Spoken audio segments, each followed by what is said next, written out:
Now, today, what I wanted to try and do is, I wanted to do a bit of public service. That's what I thought would be a good idea for today, is to support you, because it's often said that when people get to a certain age, they should do another driving test. Because apparently, when you get to a certain age, you start to get a little bit dangerous on the roads.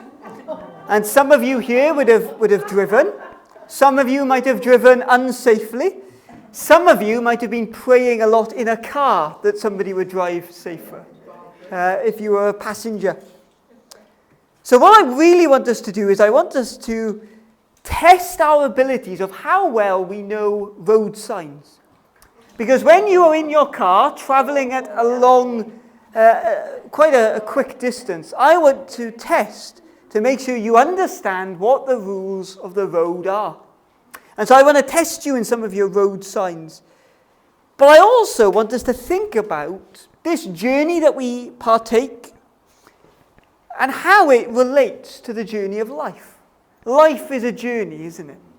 Life is, we start and we have to travel. We can't go back, we can't turn around. We have to keep on going. And so hopefully there'll be some help as we think about this scene, this situation. What about my life? Does this have anything to do with me? Well, my first road sign is, I want you in your mind picturing you're in a car. You're driving along the road, and then you see a sign that looks like this. What does this mean? That's right. When you see a sign like this, it means you go 5 miles over the number on the picture. That's what it means, isn't it? I've seen the way some of you drive, and you see that and you think, I'll go 55. Yeah, that is a maximum speed sign. And so you should never go over the number that you see on that sign. And when you go through and when you think about it, when you look at it, there's so many different numbers. It really does remind me of life. How quickly you pass from a 20 into a 30. How quickly you pass from 30 into a 40. Some of you might not have realized that the speed limit has changed, and you might still be traveling down the road too quickly or too slowly. But many of us now have received birthday cards with maybe a 40 on it, a 50, a 60, a 70, an 80. Some of you might not have any speed signs that reflect the age that you're at. I'm not looking at anyone or making any comment. But this is a problem, isn't it? The roads, they never stay the same speed. You're constantly having to change speeds. And in life, we never stay the same age, do we? However old we are, whatever that number is, we are constantly racking up a bigger and bigger number. Life continues. Well, I've got another sign for you. My second sign is this one. Shout it out. What does this mean? It's a gradient or an incline. And the thing about this sign is I'm very pessimistic. And so I've got one that's going down. But sometimes you can have ones that go up as well. And so if you see this sign, it means be careful because you're approaching either a big slope or a big up. Well, this is true in my life, isn't it? I'm sure it's true in your life. That you're traveling along this road and all of a sudden, there's a big dip. You go downwards. It's hard and it's difficult. But then all of a sudden, there's a good time in life. There's a good season. And you begin to go up. Life is full of these ups and downs. Even as a Christian, we have ups and downs. We have hardships and difficulties and good times and joys. Life is not one flat road, is it? Never listen to somebody who says life is one flat road. There are really big drops and there are really steep highs. It's the joy of life. My third one is similar. Do you know what this road sign is? This is a bit more of a complicated one. Those of you know, would you like to shout it out? Does anyone know? No, because nobody knows what it is. Exclamation mark, isn't it? Yeah, I'm going to have to confiscate some licenses, I think. It's often accompanied by a little sign that says what it means, because it's not very common. But this means there's a hidden dip coming up. And so I want you to imagine you're traveling. You've had big steeps and big lows, but every now and then in life, there's a hidden dip, isn't there? You do not know what's going to happen in life. You're traveling along, and all of a sudden, something hits you. You go down and you think, that came out of nowhere. Sometimes we can see the big life events a mile off, can't we? But sometimes things pop up in life that shock us, that trouble us, that scare us. There's hidden dips. Journeys are hard and life is hard. Another sign. This is a series of 3 signs.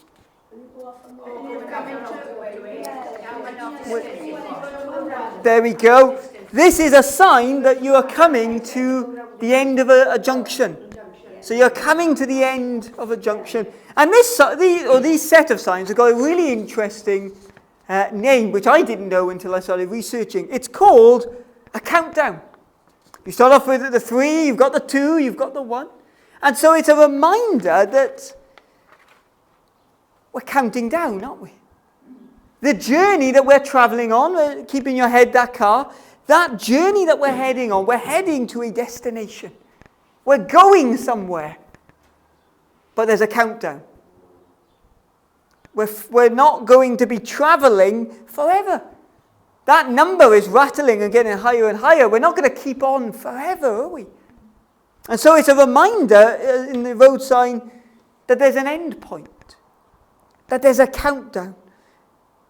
That eventually the day will come when the motorways seem really vast, don't they? They just never seem to end. And then all of a sudden, you have to quickly nip off because you've almost missed your junction. No matter how long life feels, there is a countdown. We don't know the day or the hour. We don't know the how. We don't know the when of when our life will end. But we do know that it will. That's the one thing that we know. There's a certainty in that. But as you're traveling on in your journey, you see that the junction is coming up. And so you pull off in your car and you keep on traveling. And then you see where you want to go. You've found your destination. You can see it. But there's a problem. Because you can see your destination. You can see where you want to be. But there's also a sign in between you and your destination. And on your journey, this is what the sign is. Do you know what this sign is? No entry. A no entry. You're there. You can see where you want to be. But you realize, I can't go down this road. Many of you will have seen this sign after you've already driven down the road. I'm sure many of you have experienced that. You've driven down a road you should not have been down. But no entry. Sometimes we know in our journey, if only we reach heaven. If only we can get to paradise. If only we can get some hope in our life. We all know where we want to go. We all know where we want to head. But the reality is, for many people, there will be a big sign that says no entry. As Christians, we know the reality that when our countdown ends, there's a heaven and there's a hell. And as Christians, we know that there is a place called heaven where God dwells, where God is. But it's not just God, because we know that there are people in heaven. People like you and like me. There are people in heaven that God has brought to himself. And this is what Jesus says. Jesus says, no one can come to the Father except through me. Jesus is making clear here that no one can come through the Father. If you do not know Jesus, then it's like a big no entry sign. You can see where you want to be. You know where you want to be. But you can't get there without him. A friend of mine recently had a really fun experience. A friend of mine, he and his partner booked a holiday abroad. And they were booking to go see the Formula One. They bought the tickets. They bought the flight. They bought the hotel. They saved up for absolutely ages to be able to afford to go to see the Formula One in wherever it was, Spain, I think it was. And so they were all ready. They were all prepared. And then 2 days before, the question was asked, have you seen your passport? That's not what you want to be thinking about 2 days before, do you? And so my friend had been asking for a few weeks, have you got your passport? And his partner said, yeah, I've got it, it's fine. 2 days later, she said, I don't think I know where it is. And so they looked and they looked and they found absolutely nothing that resembled a passport. He had his passport, but she didn't have hers.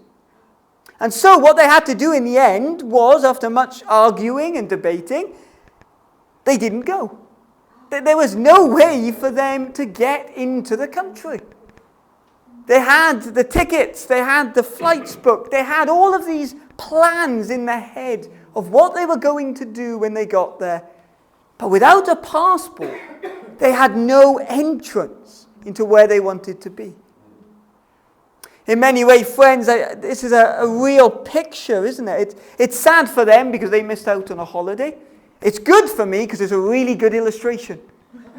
They could not get into that country without their passport. And friends, there is no one who will get into heaven who does not know Jesus Christ. To anyone who is rejecting Jesus Christ, there's a no entry sign. Heaven is closed to that person. There is no way for them to get in. And I want you to be really aware of that everyone who rejects Jesus will see that no entry sign. There's no place for them. They rejected God on earth, and therefore they've rejected God in eternity. And so you're in your car.